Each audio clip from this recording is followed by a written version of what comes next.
The river moved slow and dark under the moonlight, whispering secrets only the night dared to keep.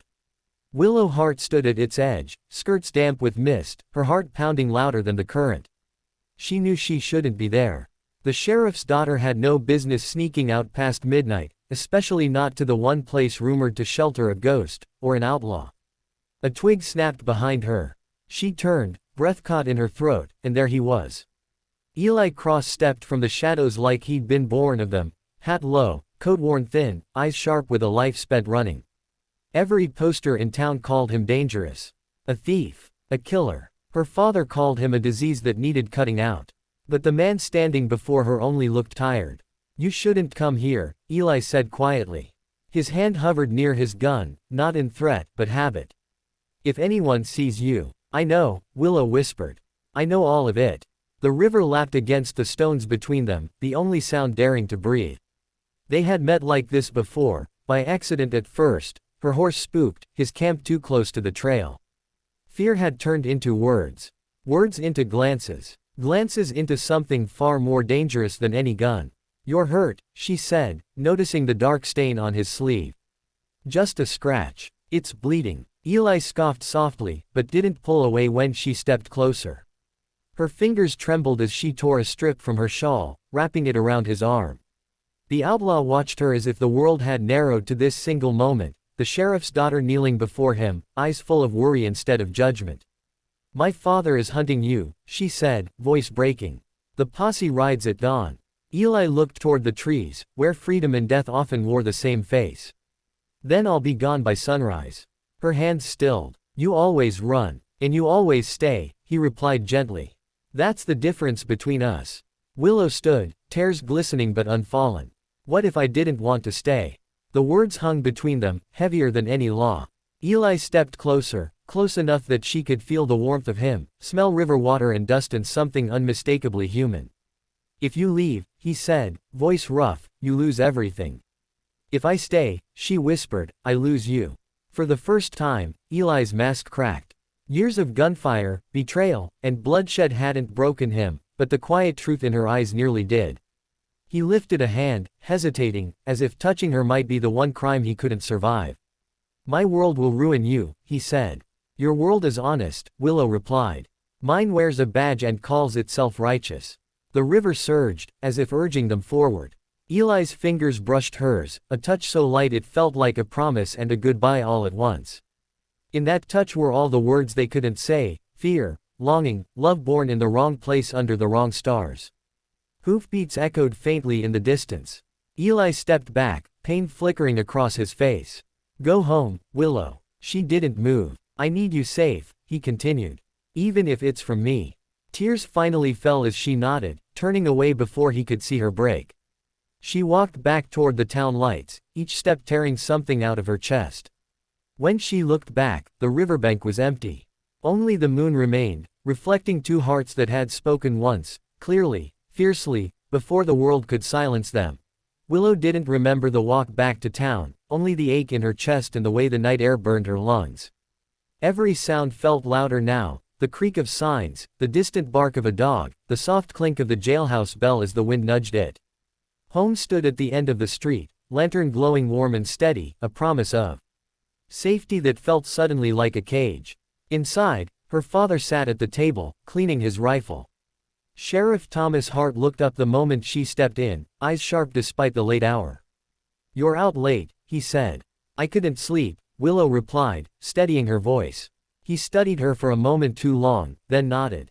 "Dawn's coming early. Cross won't get far this time." Her heart stuttered. "You're sure it's him?" Thomas's jaw tightened. "Tracks by the river. Same as before. Men like him always return to water. Thinks it washes his sins away." Willow forced herself to breathe. "And if you're wrong?" "I'm not," he said flatly. "Go rest." She climbed the stairs, each step heavier than the last. In her room, she pressed her forehead to the window, staring toward the dark line of trees beyond town. Somewhere out there, Eli was moving, packing, hiding, bleeding.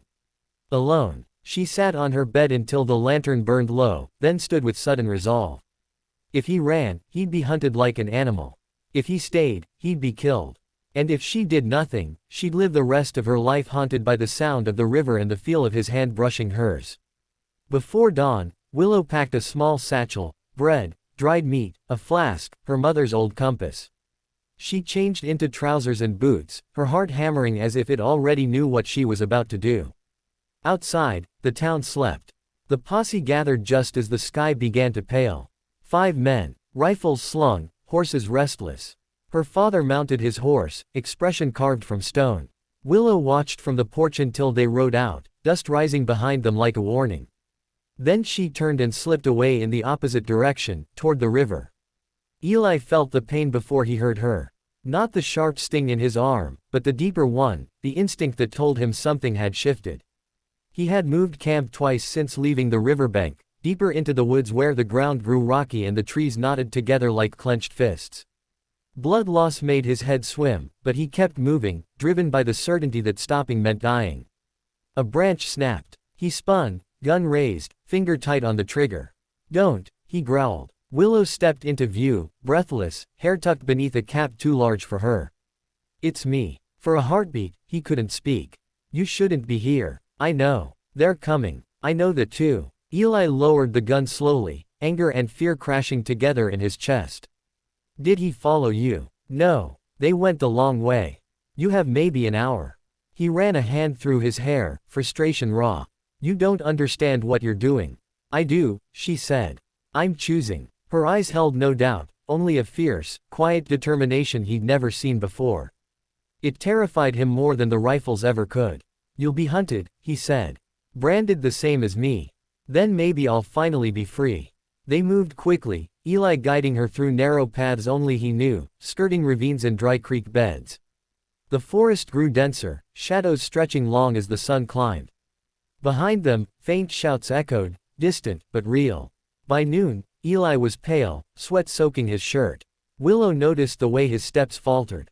"You need to rest," she said. "I can't." She stopped anyway, forcing him to sit.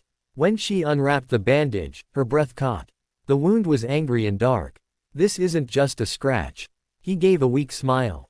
"Never was." She cleaned it as best she could, hands steady despite the fear clawing at her. "You can't keep running like this." "No," he admitted. "But I can get you somewhere safe. Past the ridge. There's a settlement, no law, no questions." "And you?" He didn't answer. They heard the horses before they saw them. Eli grabbed her wrist. "Go. Now. I'm not leaving you. You have to." Gunshots cracked through the trees. Bark splintered inches from them. Eli shoved her behind a boulder, returning fire with shaking hands. The world narrowed to noise and smoke and the thunder of hooves. A bullet tore through his side. He grunted, collapsing to one knee. "Eli!" Willow screamed. Her father's voice rang out, unmistakable. "Eli Cross. Drop your weapon." Time seemed to stop. Eli looked at Willow, blood on his lips, eyes full of apology. "I never meant to drag you into this." She stepped out from behind the rock, heart pounding. "Father, stop." The forest went silent. Thomas Hart stared at his daughter as if seeing a ghost. "Willow, get back here." "No," she said, voice shaking but strong. "It ends now." Men shifted uneasily. Guns lowered, just slightly. "He's wounded," Willow continued. "He needs help. If you shoot him, you'll have to shoot me too." Thomas dismounted, disbelief warring with fury. "You don't know what he's done." "I know who he is," she replied.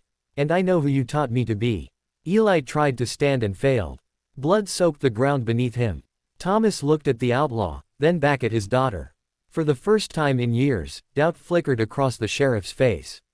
"Put the guns down," Willow pleaded. "Just this once." The wind moved through the trees, carrying the smell of iron and pine. Thomas took a step forward, then another. Slowly, he knelt beside Eli, pressing a hand to the wound. "He won't last long without a doctor," Thomas said quietly. "There's one in the settlement," Willow said. "Across the ridge." Thomas closed his eyes for a moment, as if weighing his entire life against the beating of his daughter's heart. When he opened them, his voice was low. "You leave this territory by sundown. Both of you. If I ever see you again." "We won't come back," Willow said. Eli looked up, stunned. "Sheriff." "Go," Thomas snapped, standing. He turned away before either of them could speak again. Willow helped Eli to his feet, half carrying him as they disappeared into the trees. Behind them, no one followed. They crossed the ridge as the sun dipped low, the land opening into rolling fields dotted with scattered cabins. By the time they reached the settlement, Eli was barely conscious. The doctor worked through the night.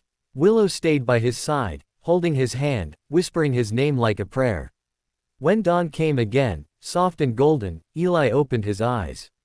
She was still there. "You stayed," he murmured. She smiled through tears. "I told you. I choose you." Outside, a new day unfolded, uncertain, dangerous, and wholly theirs.